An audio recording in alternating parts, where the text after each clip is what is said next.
अगर आपको लगता है कि आपको किसी भी तरीके का ओसीडी है तो आप इस वीडियो को एंड तक देखना। मैं आपको बताऊंगा कि ओसीडी एक्चुअल में होता क्या है, कितना सिवियर हो सकता है और आपको ओसीडी है कि नहीं है, आपको पता चल जाएगा। तो ओसीडी ऑब्सेसिव कंपल्सिव डिसऑर्डर, ठीक है। अब देखो ये डिसऑर्डर अपने आप में ही बता रहा है कि वो बेसिकली है क्या। इसको हम ब्रेक डाउन करते हैं। तो सबसे पहले आता है ऑब्सेशन। ओसीडी में एक इंडिविजुअल के पेशेंट को जिसको ओसीडी है उसको किसी चीज का ऑब्सेशन हो जाता है। और ऑब्सेशन किसका होता है? बेसिकली थॉट का होता है। जनरल केसेस में थॉट कैसा, जैसे कि केस है national institute of mental health से। एक टीनेज होती है, टीनेज गर्ल होती है, उसको क्या होता है, उसके माइंड में रिपीटेडली ये थॉट आता है कि अगर वो अपने हाथ सही से नहीं धोएगी ना तो उसके जो फैमिली मेंबर्स है या उसके जो लव्ड वंस है वो कंटामिनेट हो जाएंगे और उनकी डेथ हो जाएगी। और ये थॉट उसके दिमाग में रिपीटेडली आता है, रिपीटेडली आता है, रिपीटेडली आता है, इतना ज्यादा आता है कि फिर उस थॉट को एलिमिनेट करने के लिए वो क्या करती है, कंपल्सिव बिहेवियर चालू करती है। कंपल्सिव, अब वो कंपल्सिव बिहेवियर क्या है? हाथ धोना, ठीक है।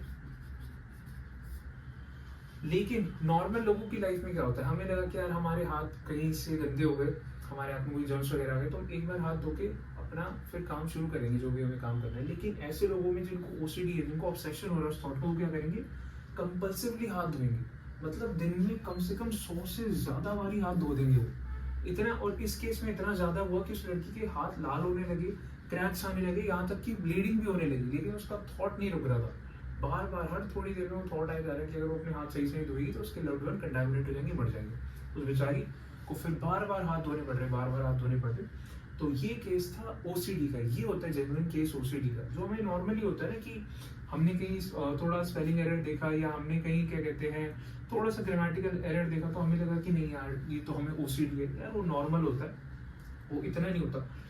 किसी केस में ज्यादा हो सकता है, और ज्यादा होने के इंडिकेटर्स क्या है कि भाई वो एबनॉर्मली बहुत ज्यादा होगा। यानी आपको ही नहीं, आपके आसपास के लोगों को भी लगने लग जाएगा यार ये जो आपका कंपल्सिव बिहेवियर है ना ये थोड़ा एबनॉर्मली ज्यादा है, इतना नहीं होना चाहिए था।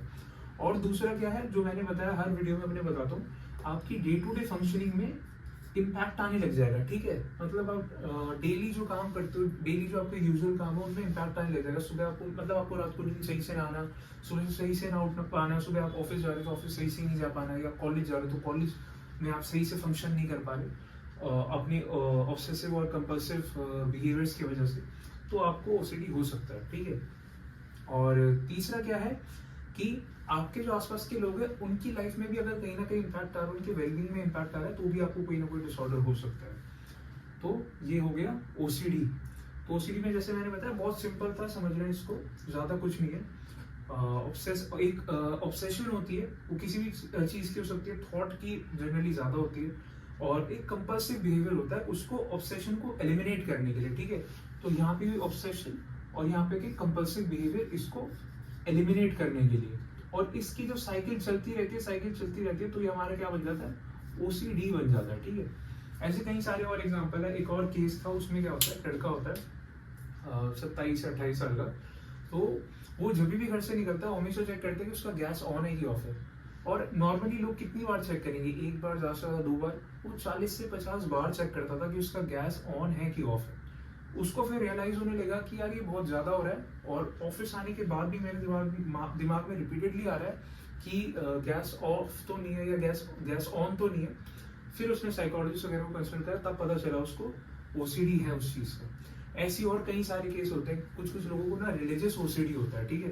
अब रिलीजियस ओसीडी में क्या होता है, उनको लगता है दिन में एक certain number of times prayer नहीं करेंगे तो उनका दिन सही नहीं जाएगा, वो कोई सिन कर रहे हैं या उनकी लाइफ बहुत खराब हो जाएगी, या वो जो जिस प्यूरिफिकेशन से वो रहते हैं वो थोड़ा इम्प्योर हो जाएगा।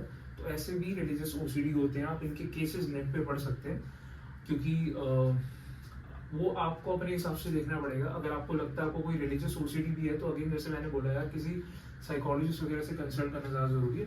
अपने आप को एजम्पशन नहीं बनानी, ये बस एक जनरल अंडरस्टैंडिंग के लिए समझ लो। और अगर आप ओसीडी को अच्छे से जानना चाहते हो कि यार ओसीडी मतलब होता क्या है, हमको देखना है, मतलब आंखों से देखना है अपनी एक डॉक्यूमेंट्री टाइप, तो एक मूवी है बहुत इंटरेस्टिंग, उसका नाम मैं भूल गया, शायद उसका नाम ना एविएटर है। 2004 या 6 में आई थी वो, 2004 या 6 में ऐसे ही आई थी। उसमें लियोनार्डो द कैप्रियो है, ठीक है। उस एक्टर ने, उस बंदे ने इतनी बढ़िया एक्टिंग करी है ओसीडी की, जिसपे ये मूवी है ना, उसको एक्चुअली में ओसीडी होता है रियल लाइफ में, तो उसका रोल प्ले किया है लियोनार्डो द कैप्रियो ने। आप देख रहे हो मूवी, उसमें आपको सही में दिख जाएगा कि ओसीडी क्या होता है और किस हद तक हो सकता है।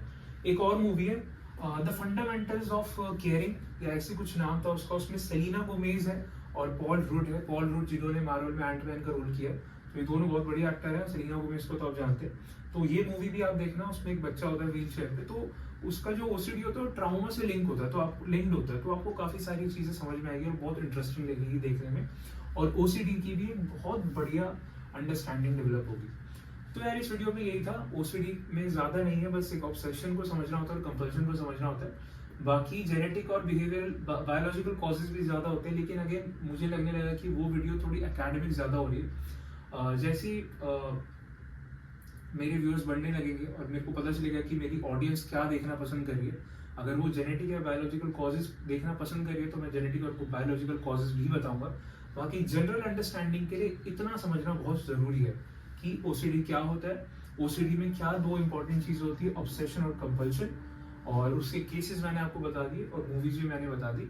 बाकी अगर आपको लगता है आपको ओसीडी है, तो जैसे मैं अपनी हर वीडियो में बोलता हूँ, आप किसी साइकोलॉजिस्ट से जरूर कंसल्ट, ठीक है। तो वीडियो में बने रहने का बहुत बहुत थैंक यू। नेक्स्ट वीडियो में आपके लिए और भी एक इंटरेस्टिंग डिसऑर्डर्स कवर करूंगा, और भी इंटरेस्टिंग टाइप्स के, मतलब इंटरेस्टिंग टाइप के डिसऑर्डर कवर करूंगा, जो है डिसोशिएटिव आइडेंटिटी डिसऑर्डर, जिसमें एक ही इंसान के अंदर मल्टीपल पर्सनालिटीज होती है, और इसके मैं आपको रियल लाइफ केसेस भी बताऊंगा और नीचे डिस्क्रिप्शन में भी डालूंगा, ताकि आप खुद भी देख पाए कि ये डिसऑर्डर एक्चुअल में एग्जिस्ट करते हैं। जैसे इंडिया में तो हम बोलते हैं एक्सॉर्सिज्म वगैरह, इन चीज़ों से रिलेट करते हैं, लेकिन डीआईडी जैसे डिसऑर्डर एक्चुअली में भी एग्जिस्ट करते हैं और बहुत ज़्यादा लेवल पे करते हैं। तो उसको हम नेक्स्ट वीडियो में डिस्कस करेंगे। यहाँ तक बने रहने के लिए थैंक यू।